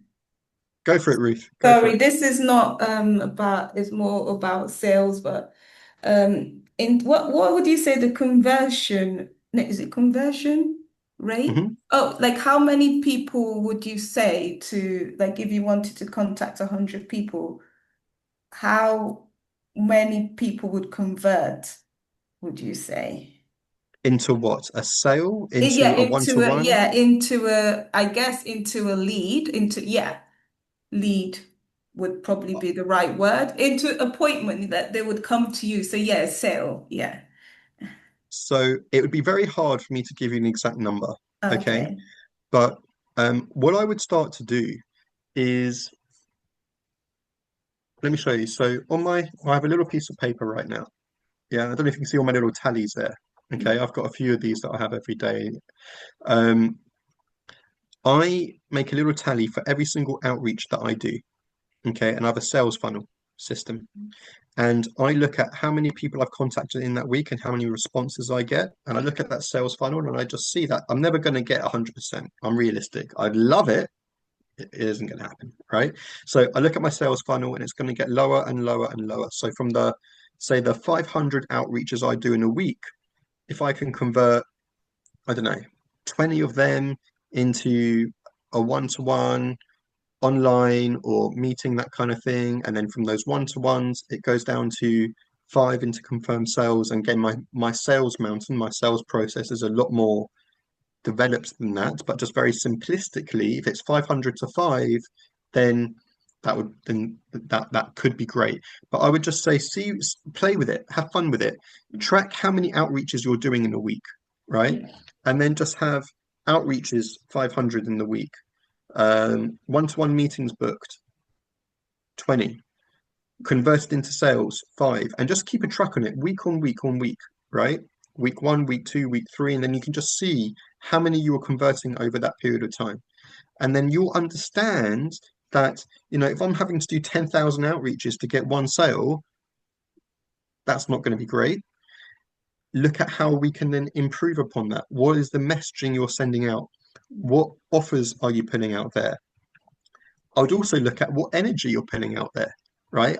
I am a firm believer that if you're coming out, if you're putting yourself out there with a lot of nervousness and hesitation, trepidation, all of the lovely words, right? People pick up on that, especially what we were talking about before, about when we are speaking to people. If we're not confident within ourselves, they're going to pick up on that. And the only way you will become confident is by doing it. You don't get confidence by not doing it. You don't get courage by not doing it. You get the courage by doing it. Right. Yeah. Can I comment as well, Ruth? Thank you. Thanks You a get lot. leads, okay? Be careful with leads, okay? Because there's leads and there's leads, okay? So you can be given 100 leads, okay? If these leads are just no good, okay, you're going to get no sales. And for instance, watch this. We've got 100 people filled out a form online asking for a callback for us to make them an advert, okay? Out of that 100, 60-ish never answered the phone. Okay, so automatically that's not 100, we're down to 40. Okay, so all of a sudden you've really got 100 leads, but if you ring 100 and only 40 answer, that's not, you haven't spoken to 100 people, okay, for starters. Then you've got to then within them, have you got the right people? So when we first did it, we got completely the wrong people. We got people who put down they were business owners, but they blatantly weren't business owners. They were individuals who said they're business, but they weren't. So again, the wrong thing. So if you're going to go out, make sure you can try and get the right people who want your service. That will help you convert the leads a lot better. Yeah, because we spoke about you helping with my advertising, so I'm still doing that. But I did a presentation the other week to NHS workers and hoping that they would be my target audience because they're very busy, they do long hours, they don't have time for makeup, but no one converted from that. So it makes me, That's because their salaries aren't very good. yeah, They haven't got the okay. money to spend on. So you've looked at a demographic you thought who needs your help, but the Yeah. problem is that demographic hasn't got the money. So it's not that you're a bad salesperson. It's just that the people you're talking to can't convert because they can't afford to convert. Okay. Okay, so you need to. Yeah. So what you need, it sounds oddly enough. If you're going to go and talk to the NHS, you want to be talking to doctors, not nurses, because doctors got more money. Yeah. And you need people who've got disposable income. Yeah. Okay, to Yeah. do that. So you've got to make sure you find the right demographic. If you get the right demographic, you will get sales. But if this is the hard thing about sales. It's not just about talking to people, it's talking to the right people. Yeah. Yeah. But, that's still the bullet. And that's why sometimes like for instance, you will get more clients if you join the gym than going to talk to nurses and doctors. Yeah. The people of a gym are there for a reason. They're there to Yeah. look good, and a lot of them are going out and they spend a lot of money on themselves. So that you're better off going to the gym once a week with a t-shirt on, saying what you're doing. That sounds That's a odd, good, okay, but actually, that's a really good idea. that's what your demographic, and so you've got to think sometimes outside the box of how to Yeah. find the right people. Yeah. Thank you so much. That's actually a brilliant idea. Thank you. So, what's your product, Ruth? Sorry? What's your product? Oh, it's eyelash extension, beauty products. So eyelash extensions. I'm not doing eyebrows, but I intend on training to do eyebrows, beauty products, basically, beauty services, shall I say? I mean, to give an idea, Ruth, my two daughters that are 19 and 22 are your ideal clients. I'll tell you what they Yeah. do. I think you Gym are as every well, day. Rob. Sorry? So I think Rob's an ideal client as well. His eyelashes look like Eyelashes, yeah, things. So, but my daughters gym every day. Okay, trust me, and they spend a lot of money on their nails and their eyelashes. I know they Yeah. do. So that's all they're talking about all the time. Yeah. Okay, so to me, that seems to be, body beautiful, nails, eyelashes. May I just say, Ruth, I think the nurse's salary is just crap. Oh yeah, I saw your message. Crystal's Yeah. a nurse, she'll tell you. Yeah, I've worked, to be fair, I left nursing, back in 2022, and I thought my wage was kind of okay, but it didn't compensate for everything that I was doing, absolutely not. But now it's just gone downhill even more. I think if we were to target people within the NHS, you're probably better off targeting people in private care, to be honest, that work for the private sector, whether that be doctors or nurses or even maybe people working in clinics and things like that. Yeah, okay. Because it's a bit more, well, I would like to say they have a bit more disposable income, and also nurses working for the NHS, they might have an employer that might be a bit like, well, you're not allowed eyelash extensions. Some employers can be a bit funny like that. So something to bear in mind. That's all. Yeah, thank you so much. So join the gym, Ruth. Sorry? Join the gym. Yeah, I do. I go to the gym regularly. I mean, I haven't been able to because I've been cleaning and that takes a lot of time at the minute, but I am a gym person. So I try you to want go two things at the consistently. gym. You want a t-shirt, Yeah. okay, and then a QR, your screen save. I suppose Chris as well. Your screen save becomes your QR code. They can scan it, and that goes straight to book an appointment. Oh, that's a good idea. That's a Don't give brilliant anything the chance. If they say they want to do something, get them there and then to book there and then. Don't go, here's my card, and hope they'll book. Yeah. Isn't it? This is Rossi, the part of sales. It's having the ability to be quite cheeky and go, Yeah. why don't you book now? Yeah, I mean, at the minute as well, like I told you the other day, I think it's also the loyalty. And I saw that someone anyway suggested, giving a discount for a friend or, that sort of thing. But I think that's really, really important, but it's trying to get the clients to come back because like I said before, a lot of the clients are going to weddings, holidays, doing this and that. So they don't want to come back. So the other thing is maybe trying to print out a loyalty card. But again, because everything's digital, I don't know if that's going to be handing out loyalty The other cards. idea, I saw someone who did the subscription method. Subscription, I was going to Where say. if they pre-book in advance, you'll Yeah. give them a discount for pre-booking. Okay. Like if they book 6 sessions, if you book 6 sessions, I'm going to take 10% off. But they've got to book Okay, I 6 in a see. row with you. Yeah. What I would say is go to ChatGPT, ask it 20 things to put in a subscription, Yeah. maybe create a community. So Okay. so you've got like a community of people where it's, I don't know, $5 a month, $10 a month, Okay. and you give them, and you go in once a week, do tips, provide ebooks, provide lots of stuff. Yeah. So just create like maybe a subscription based community, and that can get them 10% off all future treatments and stuff like that. I think Yeah. And also, Ruth, don't be shy in stealing other ideas. Earlier on, as I was telling Crystal, and this worked for you as well, okay? When you think about yourself and self-love, think L'Oreal. And the phrase is it because you're worth it? Yeah. Okay. So when you're doing your marketing, you tell, right, if for something's expensive, ish, you've got to, what you've got to do, you've got to play on it. Don't hide from it, play on it. Okay. So you say to them, you know, someone goes to you, well, you know, it's a bit expensive. You go, yeah, but you're worth it. Once you say that to them, they're stuck. No, I am worth it. Yeah, I'm going to treat myself. So you've got to look at it. Ignore the cost. The cost is not relevant. It's how you portray the cost of that person. Yeah. Also, can you? I don't know what your cheapest product is, but could you give that away as a sample or do like a sample pack?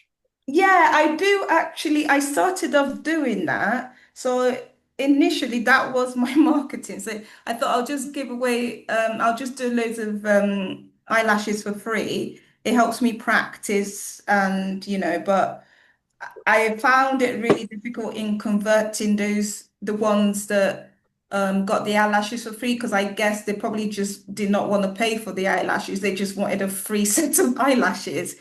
Sorry, how's it gone? Sorry, go on, Hannah. You're on mute, Hannah.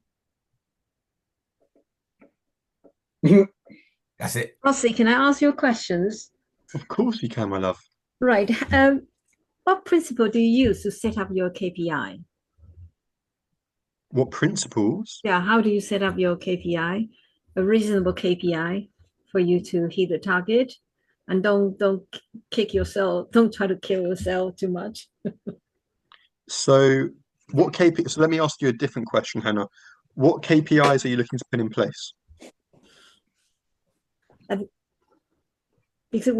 Because I hate sales so much. I actually employ a marketing company to do the sales, to generate leads for us. So they have their KPI already. So at the moment we're using his KPI, but I just think if they give us a target number, then we have to, they'll give us warm leads. Then we have to close the deal. The final closer is up to us. So what's a sensible number? I listened to a business coach. He said, if they're already warm leads, we should be able to close them more than 50%. Okay. So I don't know, is that sensible number? Is that sensible percentage? That's what I'm asking. So I would say, I would love to, it's a very broad question. Okay. Yeah. It's a very broad question. And just because the marketing company has got them through to you does not necessarily mean that they are a good lead. Okay. When you outsource your marketing to someone, that doesn't mean that they are a qualified good lead. They might have just said yes, no to a few questions. Oh, okay, that's good enough to send over to Hannah. That's a warm lead, right? From the marketing company's perspective, I've hit my target. Yes, great. And then actually, they're not. Okay. So I would say the first question that I would ask myself is, why am I outsourcing my marketing? Okay. Why am I outsourcing it? Because when I work with people that outsource their marketing, a lot of them say that that's not their strength. Okay, that's fine. What is your strength in the marketing department? Because I firmly believe that there is something that you can do to market yourself. And I firmly believe that there is something that you can do to be a great salesperson, because no one's going to sell your product better than you. No one's going to sell your product better than you. And if there's some learning and training to be done on that, amazing. That's great. That just means I'm going to be more invested in what I do for my business. And what a lot of people say to me is, I just don't know what to say. I don't know how to frame the conversation. I don't know what to do. Then I say, okay, brilliant. We understand what the issue is.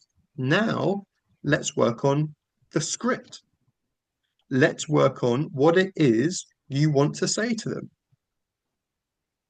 And once we understand what it is you want to say to them and how you're going to frame it in the most beautiful, loving, kind way, from a relationship building perspective, not from this sleazy, I need to close you right now perspective, it's okay, let's just see how it goes.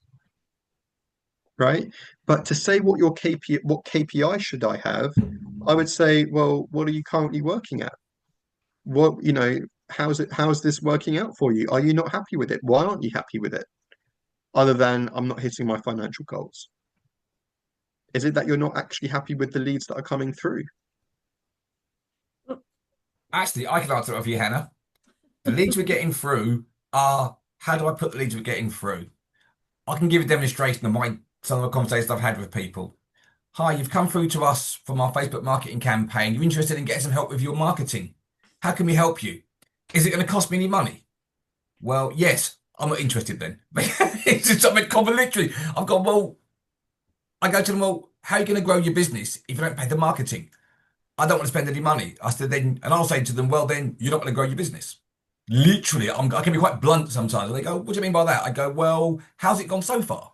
And so then, but other ones you've got on board who have got finances, understand they've got to market themselves, will buy. So we they are there. It's just that it's time, Rossi. Hannah and me run the businesses, and sort of like what we're doing is growing the business. And I run my business as well, and it's the physical time it takes to bring all these people is deflecting away from bits we've got to do because we're still developing things and growing. So it's in between. Right. And the idea of the sales guys was we worked out it would actually be more cost effective for them to do it than what it was costing us to spend on Facebook marketing stuff. It was, right. I mean, to get the leads through was getting quite high. We ended up most probably breaking even in what we spent till we got back. But the amount of work involved, and I'm sure in there as well, there's most probably more, but it's the time to pin them all down. And sometimes you've got to look at it and think, is the way to do it. Now, we know if I could get through and ring actual companies we know would work for us, it's even a longer and harder road. And that is definitely not my forte. Cold calling is, I love doing sales. I will not do cold calling. I hate it with a passion. I won't, my brain just says no. I've got ADHD, so when my brain says no, Rossi, it means I'm not going to do it. I'll put no passion into it. I don't want to do it, and it will come across that I'm not going to do it at all. And so things like that. So, and again, it's we're still tweaking our algorithms, and we think we've got it right now, but it's going to take time for that to kick into gear again. So it's a case of, I think sometimes, I mean, like Hannah said, when she first started, she bought a bunch of leads and it was all old people in old people's homes. Yeah. They just sold her some people's phone numbers as leads, so it's a bit of a, isn't it? So, and it can be quite kind of mind numbing if you ring through people who you end up not being leads as well. So it's a bit of a rock and a hard place because you know what you need to do to achieve it, but especially when you're still learning, getting in and finding the right person and the right people. See, odd enough, B2C is not too bad. B2B is a lot harder because we are trying to find those companies that are actually spending money on marketing. Because then, Rossi, loads of people just don't spend money on marketing. And if that's the case, no matter what I say to them, it's not going to change their minds. They're looking for help, but they don't want to pay for help. Yeah. So a few things to add to what Hannah and what you've just said, Rob. I think there's so much gold there. The mindset around all of it is really interesting. So the one thing I will say is that if you want good leads, there's great AI tools out there that can really help you with things like this. So I don't know if you've heard of seamless.ai, but that's a great platform for you. So for example, if you want to hit up procurement buyers or buyers of a certain store, for example, in the home and giftware space or fragrance space or whatever it is, then it will give you the name, the contact number, and email address of each of those people, right? So seamless.ai is a great tool that you could use. There's lots out there. So if you want to pay for a service like that, I believe they're a SaaS business. So As a question, Rossi, with that as well, Yep. is what I found with ringing companies is I call it the gatekeeper, okay, which is the receptionist. Getting past the receptionist is the hardest thing in the world. When I was an engineer, for instance, I had a standing comment for my receptionist. If it's not the client, I'm not interested. Simple as that. That was why, because I got so many phone calls in. I just went, no, do not put anyone through to me. Reps, not interested. Unless it's a Yeah. free lunch, then maybe. But I said, apart from that, no, So no. getting past the gatekeeper is always a challenge. That is one of the fun parts of sales is getting past the gatekeeper. Um, and you're absolutely right. I don't speak to anyone of note really unless they are the decision maker, right? If they are not the decision maker, I don't invest that much time with that particular person. If it's a target client of mine, so I have a list of 50 target clients that I try and get in with, um, if I need to speak to a gatekeeper, I'm going to do everything I possibly can to do that. Right. So one of my things that I did when I used to work in recruitment, and this job, it was for a gaming company, and I had the most uh, perfect candidate for this job. The most perfect this job advert just appeared, and I just registered this person just before. It was blockchain gaming. It was really, really interesting. And I hammered the phone to this client every single day for 2 weeks. They didn't pick up the phone. So I thought, what else can I do? A little bit creative to get my foot in the door with that person. The gatekeeper would not let me in. So I bought 24 Krispy Kremes, pretended to be a delivery driver. I packed this person's CV in the box and I delivered the Krispy Kremes by hand. And I said, I've got to deliver this to the finance director. I've got this box of Krispy Kremes and delivered the Krispy Kremes. And from that point onwards, a beautiful relationship formed. So gatekeepers can be troublesome, but it's also about just qualify. Hannah, this is what we were saying before, what Rob was saying before. Qualifying your leads is really, really important. How you do that, again, comes back to your scripting. What questions do you ask? That's really, really important. But again, if we are creating a mindset of this is hard, then you're not going to enjoy it. If you are saying this is really hard, why would you be incentivized to go and do it? Now, we actually have a choice.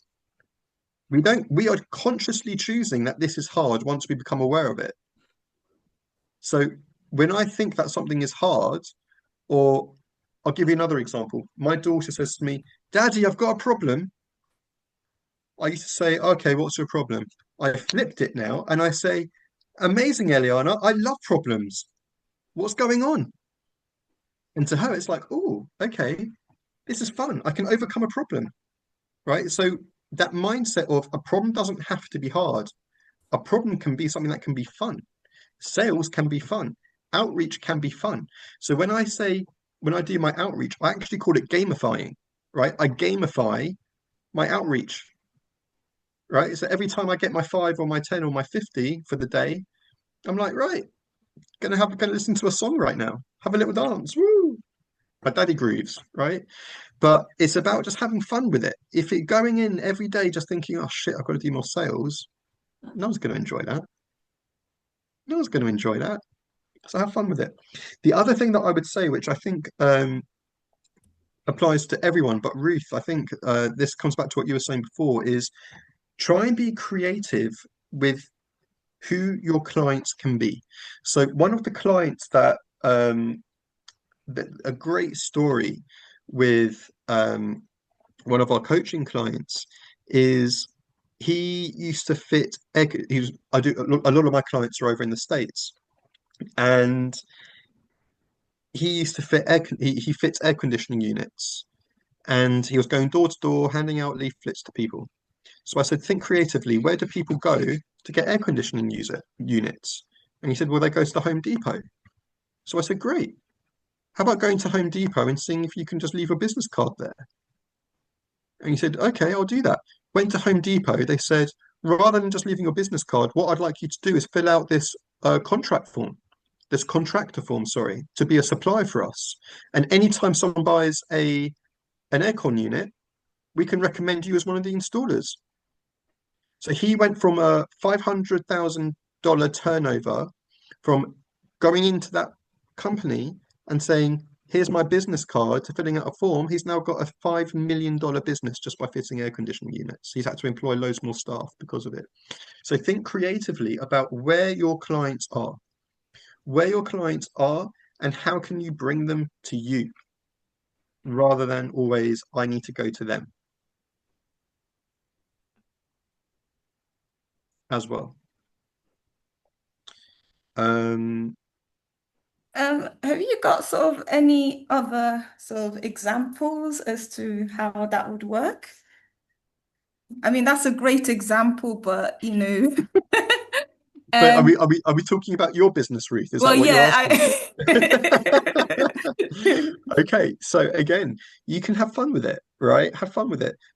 Ask yourself, who is my target market? Mm, So I would break it down. Who's my target market? What age demographic am I looking at? How much disposable income does this person need to have? Where do they like to go? Right. So you may want to think of something completely out the box, yeah, right? There's um, you know, I'm going to be honest. I'm not an eyelash makeup expert. yeah, Okay. As much as I would love to be, I'm not. Okay. But I would start thinking about, where do women love to put on beautiful eyelashes and their makeup? To me, I've got no idea if this would work, but I think, right, a lot of girls, maybe 21 years old or whatever, put on eyelashes and they like to go to bars and clubs. yeah, Could that's I speak to some bars and clubs and see if I can get something like a little dispense unit or something like that? I don't know. It might not work, but going to where they go, where their eyelashes might fall off when they're a little bit drunk, they might want to top it up. Something like that. yeah, Think creatively. Where does my target market go where I can sell these things? It might be at the gym. It might be at spas, right? It might yeah. be at all of that kind. It might be going to beautician shops. Mhm. I So know. So yeah, sorry to interrupt. I was just going to say, like, I used to sell candles, right? That used to be I used to be a sales agent, not a sales rep, a sales agent for one of the biggest candle companies in the UK. And my target markets were like the Fenwick's, the Liberties, the Selfridges. Those were my department stores that I used to sell to. And then I thought to myself creatively, who else can I speak to? Who else can I go to? And then I just Yeah, thought, beauticians was another client that I got connected with. Florists, candles make great add-on presents to that kind of thing. Doesn't always have to be the department stores. It can be a little bit more broader than that. Think a little bit more out the box. And we can think, Ruth, if you ever wanted some time, we can brainstorm some more really creative ideas on where we can go with that. yeah, of course. Thank you so much. And of course, like you were saying, you can have more than one target audience. Because Yeah. yeah, okay. What about again? The only reason why I say this is because I've been watching a program with my daughter, but drag queens, right? They love makeup, right? Oh They love yeah. that kind of thing. I That think could be probably another market. yeah, You could be the eyelash expert for drag queens, yeah, right? For example. Yeah. yeah. So yeah, no, that's really interesting. It's almost trying to find that audience because obviously eyelashes is quite a saturated market. So it's Yeah. almost trying to find a unique perspective or unique audience um, that I guess So isn't being catered to at the minute. so Um, here's a great exercise that everyone can do. Okay. I want you to role play with yourself, okay, and say to yourself, my business is going out. I'm going out of business by this time next week. I need to come up with 10 brand new ideas of how I'm going to generate some new clients or some new business. And the reason why I say I'm going to put you in a fight or flight response right now is because sometimes when we are in that place, we think more creatively. Because when we just think in the standard way of, oh, do you know what? I've tried that and that didn't work. I've got no other ideas. When we have to put like an imaginary threat element to it, it's like, oh shit, my business is going to go out. What can I do? I'm going to think creatively and I'm going to think of this. I'm going to think of that. Try and come up with some brand new ideas, right? Imagine you're going up this like there's no messing about now. My family's going to starve if I don't think of any more ideas right now. Right? Obviously, it's not real, but just put yourself in that zone and see what comes out. Thank you so much. That's so helpful. Thank you. My pleasure. Awesome. Very Hi, helpful, Zarika. Rossi. And I'm just saying that when one is in need, desperation and sadness is more social. That is the known fact. Not that you're like crying, etc. when people say they want to withdraw and they're sad. But actually, when you're in dire straits, then you reach out and you're more social, you understand more, and you connect with people better. Yeah, absolutely. There's more compassion, and at some point, there's also more empathy. Absolutely. The fact. Yeah, beautiful. Thank you for the share. Cool. I enjoyed the session. It was very, very lovely, very informative, Good. I'm and glad you liked it. enjoyable. Glad you liked it. Totally. Thank you very much. Yeah, thank you so much. You're very welcome. Yeah. Is there any more for any more? I just feel sorry for I wrote Rossi because he's gonna get 7 all of us pages on here. I just wanted to thank Rossi again for coming on and hopping on. When I met you all those weeks ago at the Excel show, there definitely was some alignment there. I'm too sick at the minute, or maybe that's a mindset thing to do much. All down the frequency, honey. But I feel like I'm coming out of it, and yeah, we'll definitely keep in touch and see you on here. But thank you so much for doing the talk. I thought the group would have got a lot of value out of it. So thank you. Sorry, Rossi, how do we contact you if we want to book the half an hour to an hour So session? I'll message you my email address in the chat now, but I'm also in the WhatsApp group as well. I've already, yeah, of course. I already wrote in the WhatsApp group to ask for a chat, Rossi. So.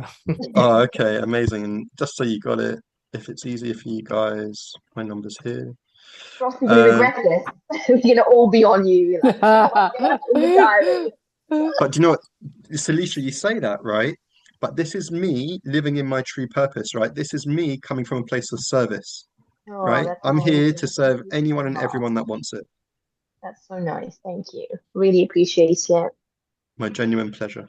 My genuine pleasure. Awesome. In fact, do you know what I'm going to do? I'm going to, just to make it easier, is what I'm going to do is if you guys do want some time with me, I'm just going to share with you my calendar link here in the chat, and then you can just book in some time whenever you want. Perfect. Thanks. I'll be cheeky, Rossi, and copy that into the into the group because I know what's going to happen in a minute. It will go down, okay. and we'll lose it 1 second. No worries, I'll do that. I'll do that. Yeah. Post it into the WhatsApp group. That'd be great, Rossi. Thank you. My genuine pleasure. I'll do that now. Thank you guys for a beautiful evening. I've loved it. It's been lovely to connect with all of you. Yeah, excellent, guys. So we're all going to go out. Remember, happy time in sales. Exactly. Everything is excitement. Actually, I just to complete kindly Rossi's speech. There was in one movie that a lady was doing very dangerous bike stunt competition, and they asked her why is she not afraid going down the steps and jumping from the boulders or whatever with that bike, and she said, my mother told me that whenever I'm afraid of something that I need to do, I have to think of it as an exciting event. So we can approach everything with excitement, and it will help us, hopefully. Thank you, Rossi. That was absolutely lovely. You're so welcome. So welcome. Thank you for having me. And thank you, Rob, for organizing it. That's all right, guys. No and everybody for sharing. And I've got to say, Crystal, it was a pleasure to meet you at the show. I loved meeting you, and Rob, I've really enjoyed our chat since up until now on the phone and stuff. So you all are amazing. You all are amazing. So thank you for having me. Thank you, Rossi. Okay. Right then, guys. Love and light to everybody. Good night. Have a good week. Bye. Bye.